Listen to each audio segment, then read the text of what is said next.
Go. Hello and welcome back to Calculus 3. We have a short lecture on center of mass. Very important for mechanical engineering, because if you design an airplane or you design a car or something, you need to know where the center of mass is. The reason why SUVs are not as great as the race cars is because they have high center of mass, and then you drive it wrong and you flip it, right? Tesla is currently one of the best cars in the galaxy because there's no engine, and the battery and motors are on the very bottom of the car, so that's the car that has the least, so it's like the lowest center of mass, and because it has the lowest center of mass, it's virtually impossible to flip it. So center of mass can be worked on in a 1D, 2D, and 3D environment. And center of mass depends not only on the shape of the object, but also the density of the material you use. Because if you have, let's say, a piece of, just think of a disk of like a CD or DVD, and think of half of the disk being made out of glass and the other half being made out of the lead, right? The center of mass is definitely not going to be in the middle of that disk, right? Because the lead half is going to always be heavier than the glass half. So what we are going to have now is for 1D, we only have to worry about length, and the center of mass is going to be wherever the density function says that the center of mass needs to be. So the mass integral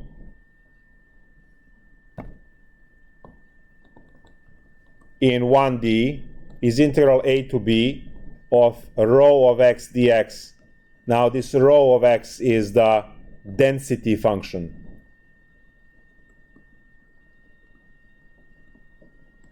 That's what rho of x is.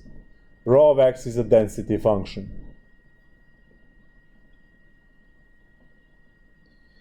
Now the location where the center of mass is labeled as x bar, and that is where your object is not going to tip either way, right? Now, what is the way that objects tip? When they are not centered, they go into this circular motion around the support you provided, and then they fall. That's the moment about the point. So to figure out the location for x, we need to calculate the total moment m,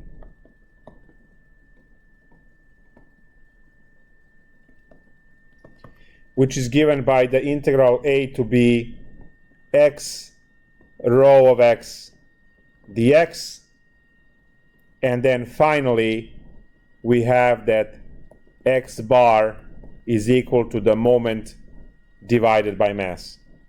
So these are the three formulas that you must compute in order for you to find the center of mass for one dimension, which is just length. Can you tell us like what the moment signifies real quick? Well, that's the rotation around the. So this is the moment of inertia. Yes. Okay. So it's because every object that it's not centered properly, it will rotate around the support and then fall. I don't care whether it's 2D, 3D, 1D. So that's where the moment kicks in. So now, when we move into a 2D, realm, you are going to have some kind of a sheet of metal or cardboard or whatever the hell you have, and somewhere there is going to be this center of mass labeled as X bar, Y bar, which will allow you to center the object such a way that it doesn't fall. Now, I usually like to play the game with my detachable keyboard over here because it's a two-dimensional, right? And you cannot expect on this keyboard to be the center of mass to be at the intersection of the diagonals, because if you can see that the top has the keys and the bottom over here doesn't have the keys, so the density and the weight distribution is not perfect in terms of intersect the diagonals, right? So that's where it is. One thing is only guaranteed, and that is that the center of mass has to be somewhere within the object, right? You can't center the object, right, trying to balance it here, right? It makes no sense. So you better have your X bar, Y bar, or for any of these, right, to be inside the object. So for 2 dimensions, we are dealing with these 4 equations now, or 5, whatever. Mass integral is going to be the double integral of 2-dimensional density function dA. And guess what? We have general region, we have the rectangular region, we have the polar integral. Any one of those, whatever situation you have, right? I might be balancing the cardioid, right? Well, you're not going to use rectangular coordinates for cardioid. That's going to be polar integral, right? So the geometry, I'll actually write that over here. Geometry will dictate type of the integral. Rectangular region, general region, or polar region. Right? Is it 16.1, 16.2, 16.3? Now, we will have two moment calculations, because your integral can flip in any of the directions. If I have the x-axis, you see that it flips in the y direction, right? So for x-axis, I have moment y. And for y direction, I have moment x, because it's wobbly in x direction, right? So your moment y is going to be double integral over the region R for x rho xy dA. And the moment x is the double integral region 1 y rho xy dA. And now finally, this statement goes for all three of these integrals, right? If you are dealing with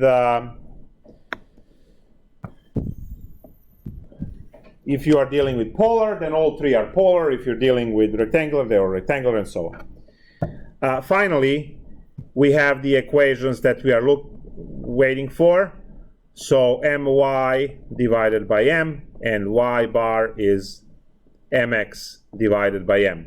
So these are the equations that we were waiting for, because we want to calculate the location of the center of mass. We're not learning any new integration. You are using the integrals from before. Now you are learning these formulas, which are going to give you where the location of the mass is. And if you're a mechanical engineer, you better know this stuff. Finally, for 3D, which is now cars and airplanes. We want to know the center of mass for those things. And now we have multiple ways to rotate. Well, first we have mass integral is going to be the triple integral over the region D of a rho x, y, z dv. I'm just going to point the arrow and say rectangular, general, cylindrical, spherical. Whatever fits. We all understand what that means, right? Depending on the geometry of the object you are considering for center of mass, you will use either rectangular coordinates or spherical coordinates, whatever fits. All right, now we're getting into the 3 moment equations.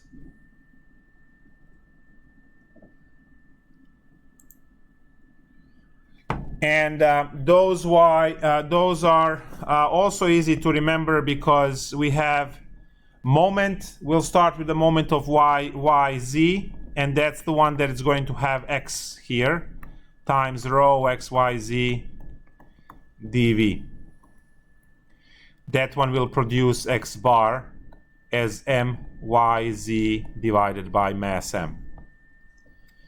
Then we have m, x, z as the triple integral of y rho x, y, z dv, and that one gives you y bar as m x z divided by m. And finally, m x y is the triple integral over the same region. It's always the same region D of z rho x y z dv, which gives you the z bar, which is mxy divided by m. That's 7 formulas right there, plus the 5 and plus those 2, 3. That's 15 formulas in one section, right? But at least they have method to the madness. They are symmetric, so they are very easy to remember in that respect. You just,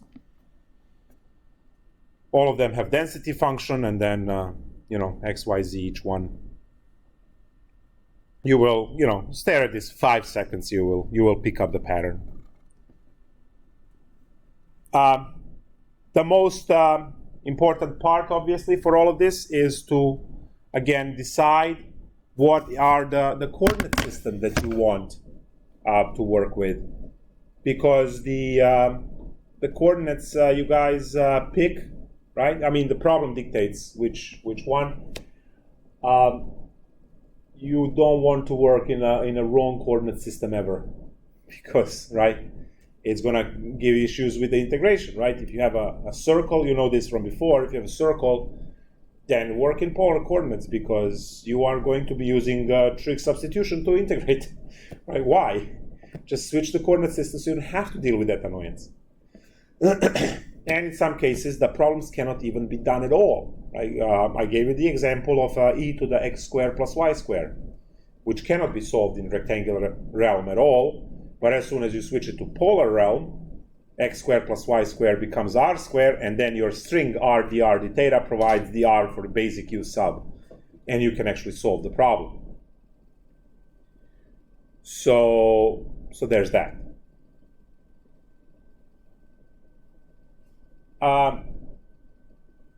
Another piece of advice for this section is, as much as the symmetry is a very dangerous thing to exploit in the previous sections, right now symmetry is something that can greatly help you. If you have uniformly dense object, then you can exploit the symmetry to find where the center of mass is. I can use the keyboard now. This keyboard that I'm holding right now is symmetric one way, but it's not symmetric the other, right? If I draw my XY coordinate system over here, it's symmetric on the y-axis, right? So it should be easy for me to put the rope or something, and it should immediately balance, right, on this axis. But if you take a look at the x-axis, right, these keys have more plastic and more weight than these rows that have no keys over here. So it's going to be top heavy if you look at it this way. So if I put in the middle over here, it should flip, right? So the center of mass has to be moved this way to be balanced. So you cannot exploit symmetry this way, but you can exploit symmetry that way. So that's the calculation you don't have to do. It's going to be in the middle of the object, right? Which you can just, you know that from the shape because the object is given to you, so you know the dimensions, right? Now, all of that goes to garbage, obviously, if you don't have uniform density, because it's not just, remember, it's not just the shape of the object, it's also the density of the object. So you have to worry about that one as well. The homework is opened, so you guys can practice a few of these. It's just long and painful and forever because you have to compute 4 triple integrals. That's 12 calculus 1 singles, right? 12. And then do the 3 divisions at the end. So, something like this does take 30 minutes to compute, right? But it's a victory at the other end. You get it done. And, you ask about what kind of question do you see on the exam? Would you see a 12 integral question, right? Which is this one. Well, yeah, if I can exploit symmetry, because you don't have 6 hours to do, right, these things. This is nothing heavy. It's just, right? So you're looking at one of the 2 types of questions. You are looking for, let's say, maybe a double integral with a single symmetry, so you have to compute 1. Triple integral with 2 symmetries, you still have to compute 1. Or you're looking for a question that is asking you to state the formulas for whatever, right? Question like, what are the formulas you have to compute for x bar in a 3D? Or z bar, right? Okay, for z bar, I need the mass integral, the top one, because it's divided by m. So I need the mass integral, and I need the moment xy. So you will write 1, 2, 3 formulas out of the 7 that are given. If it's just asking, list all of the formulas relevant for the 3D, you list all 7 of them, right? So the question can be just list the formulas, because you will be integrating in all of these coordinates in other problems anyway. So it's redundant to ask a question. Or maybe, right, you are combining 2 questions in one. You have a 3D question which addresses cylindrical coordinates. Cylindrical coordinates are symmetric radially, right? So if I give you the uniform density, and then I cut the top at an angle, right, there you go. You only have to compute 1, and you know that the middle is going to be, right? So those are, it's a very short lecture. It's not exciting, I'm sorry about that. But we will see a lot of exciting stuff tomorrow. Tomorrow is the change of variables in 3D.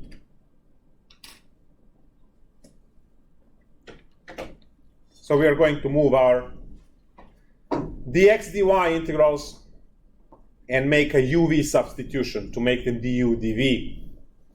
And then xyz, we're going to make that, let's say, uvw.